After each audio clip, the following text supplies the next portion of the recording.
reuse, ya, di recycle, reuse. Itu bahasa sekarang bagus begitu itu.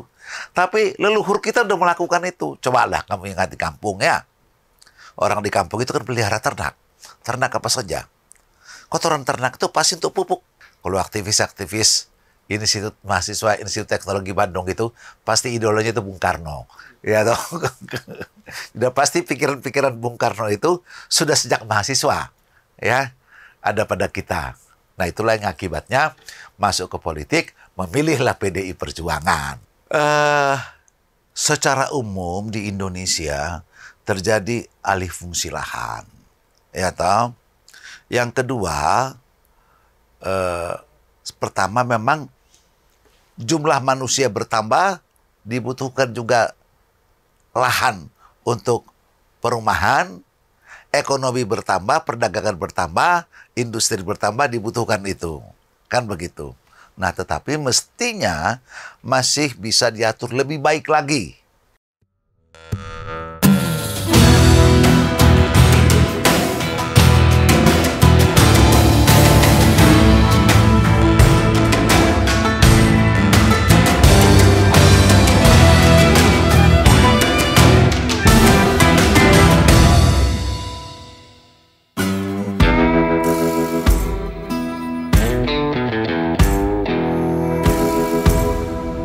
Sebelum saya di DPR, waktu mahasiswa, saya memang aktif di dunia kemahasiswaannya. Di dunia kemahasiswaan, saya aktif. Pernah juga waktu mahasiswa yang membekas, bagi saya sampai dengan sekarang, kami berhimpun membentuk lembaga bantuan teknologi. Ya, mahasiswa Institut Teknologi Bandung. Wah, itu keren itu. Bayangkan tahun 77 itu. Kita lakukan itu ya. Dan apa yang dikerjakan, difikirkan saat itu masih sangat relevan sekarang ini. Ya, masih sangat relevan. Dan di dalam pengalaman di Komisi Pertanian juga terbawa itu. Karena sejak mahasiswa sudah difikirkan, kan begitu. Nah, DPR ini adalah suatu lembaga yang menentukan perjalanan bangsa dan negara ini. Nah, kita masuk DPR supaya ikut menentukan ya, arah kemana bangsa ini. Hal-hal apa yang dibutuhkan oleh rakyat itu memungkinkan kita ikut mengaksentuasikan. Ya, kan kunjungan-kunjungan ke daerah, kunjungan ke dapil itu, ke konstituen itu kita sangat terbuka.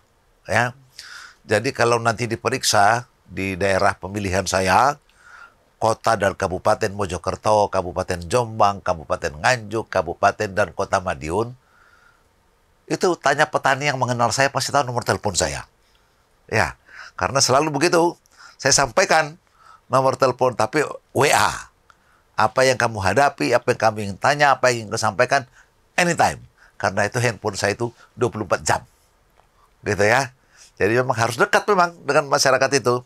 Nah, itu saya kira yang membekas bagi saya dalam hubungannya dengan masyarakat dan memperjuangkan keperluan-keperluan masyarakat. Ya kan begitu. Yang menarik adalah harus diperhatikan ke desa itu berhubungan dengan masyarakat langsung itu lebih dapat informasi yang genuine, yang terbuka apa adanya seorang anggota DPR daripada eksekutifnya. Karena kita hubungan langsung. Dia ngomong bebas apa yang dirasakannya. Ya, atau apa yang dibutuhkan, apa yang mereka inginkan. Desa itu inginkan apa, dia sampaikan. Nah, termasuk misalnya kalau ada, saya di Komisi 4 ya, pertanian ya waktu itu ya, itu kalau hasil padi, hasil produksi, ya, itu bisa kita tahu sungguh-sungguh, ya, tidak mendapatkan informasi bertahap begitu itu ya, kita direct. Nah itu jadi anggota DPR itu bagus memanfaatkan hal-hal seperti itu, sehingga kalau kita berhubungan dengan pihak eksekutif, kita dalam satu frekuensi, dalam satu bahasa yang sama. Nah itu saya kira, dan yang saya geluti itu yang sekarang orang mengatakan ekonomi sirkuler, ya toh? Itu sebenarnya para leluhur kita sudah seperti itu mengerjakannya. Keterkaitan antara peternakan dengan perikanan dan sebagainya itu, sampah yang disirkulasi lagi, dimanfaatkan kembali, reuse ya, di recycle, reuse. Itu bahasa sekarang bagus begitu itu. Tapi leluhur kita udah melakukan itu. Cobalah kamu ingat di kampung ya. Orang di kampung itu kan pelihara ternak. Ternak apa saja. Kotoran ternak itu pasti untuk pupuk di sawahnya. Ya toh? Itu kan sudah terkait langsung antara dunia pertanian dan peternakan. Ya. Cuman bahasa mereka belum seperti bahasa sekarang. Tapi intinya udah seperti itu. Sehingga kalau itu masuk ke desa, penjelasan itu masuk ke desa, itu akan mudah. Jadi sebenarnya pemerintah kalau menggerakkan yang namanya ekonomi sirkuler itu sampai ke desa, itu mestinya bisa lebih mudah. Karena masyarakat sudah melakukan, cuman istilahnya saja mereka yang berbeda. Kira-kira begitulah saya kira di DPR ini, dan semua itu berangkat waktu mahasiswa. Saya itu kan dari situ Teknologi Bandung ya. Itu kamu tahu sendiri ya. Kalau aktivis-aktivis Institut Mahasiswa Institut Teknologi Bandung itu pasti idolanya itu Bung Karno. Ya toh. Sudah pasti pikiran-pikiran Bung Karno itu sudah sejak mahasiswa ya ada pada kita.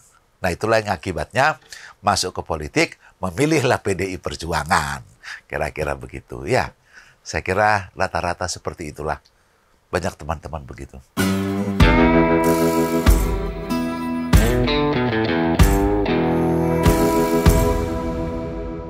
Di organisasi mahasiswa ini ya dulu masih ada namanya Dewan Mahasiswa, Majelis Permusyawaratan Mahasiswa, ya itu kita lakukan seperti itu. Nah, sewaktu mahasiswa, karena kita sadari waktu itu musimnya seminar, kan masih paling banyak itu, setumpuk hasilnya itu ya. Nah, kita bahagian dari sedikit mahasiswa yang mengalihkan pikiran kita membentuk namanya Lembaga Bantuan Teknologi Mahasiswa ya Institut Teknologi Bandung.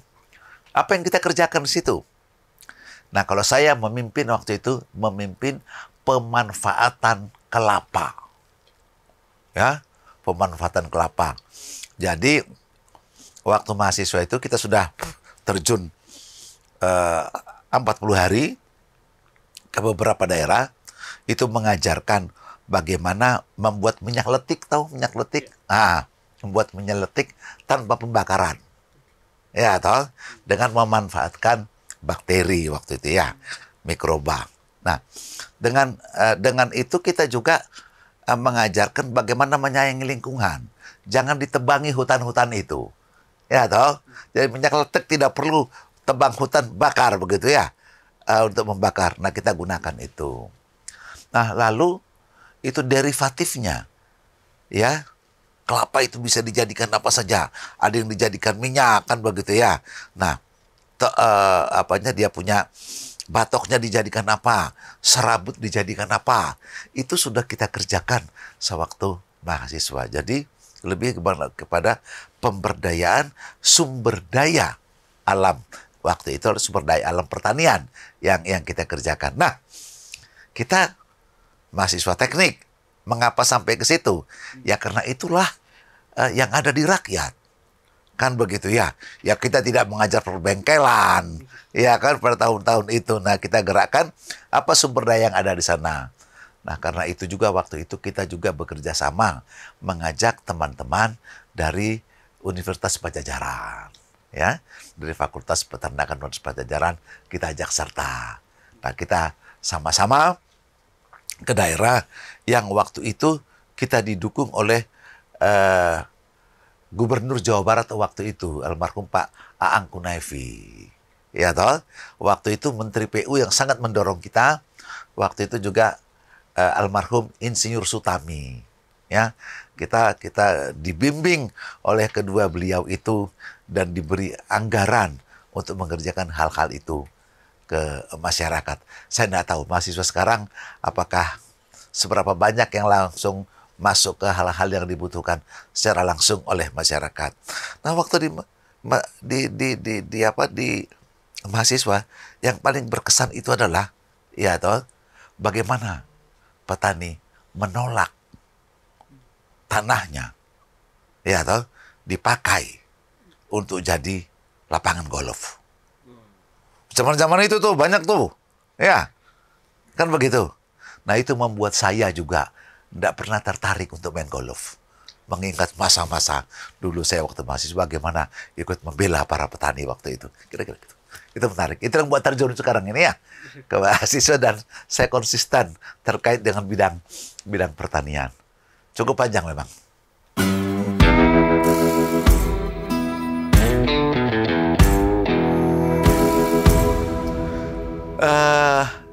Secara umum di Indonesia terjadi alih fungsi lahan, ya toh. Yang kedua, pertama memang jumlah manusia bertambah, dibutuhkan juga lahan untuk perumahan, ekonomi bertambah, perdagangan bertambah, industri bertambah, dibutuhkan itu, kan begitu.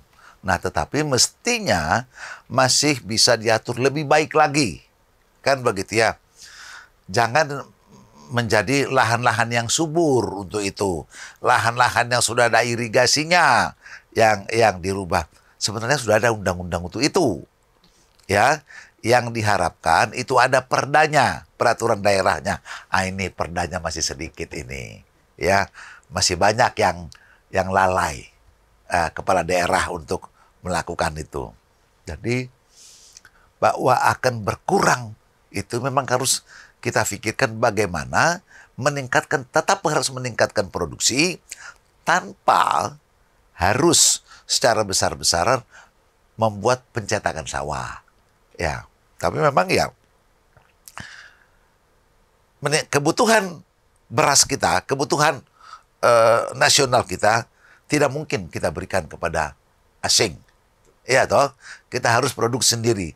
Kita harus berdaulat di bidang pangan. Ya, satu dari Trisakti Bung Karno itu ya, kementerian di bidang ekonomi. Nah, ini harus disentuh oleh teknologi.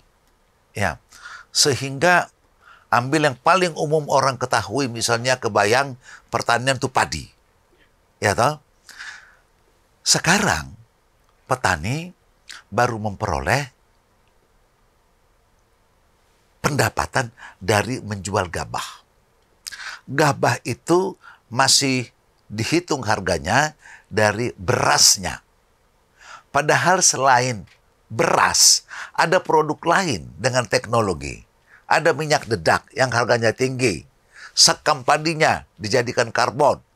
Ya toh, yang bisa kembali ke lahan, ya. Nah, ada produk-produk derivatifnya ini harus dikembangkan.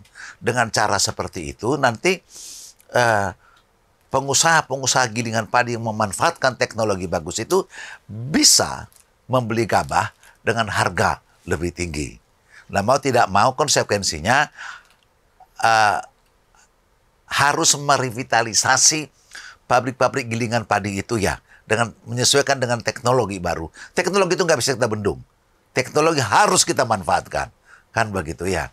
Nah, ini harus kesepakatan semua orang. Jangan mengatakan kami rugi. Ya, pemerintah harus hadir. Bagaimana mensiasati itu. Petani mau bertani, ya mau bertani supaya dalam satu kesatuan menghidupi masyarakat Indonesia, tetapi dia harus cukup berarti perolehannya, pendapatannya, supaya dia tetap mau bekerja di situ. Di lain pihak, konsumen akhir jangan terbebani terlalu. Kan begitu ya. Keseimbangan itu pemerintah yang cari. Nah, teknologi boleh masuk di sana untuk menambah derivatif produknya supaya bisa mendapat pendapatan yang lebih. Begitu. Ini saya kasih contoh langsung misalnya padi. Karena padi yang orang tahu secara umum ya. Produk-produk lain saya bisa jelaskan juga. Tapi nanti ya kelamaan ya. Ya gitu.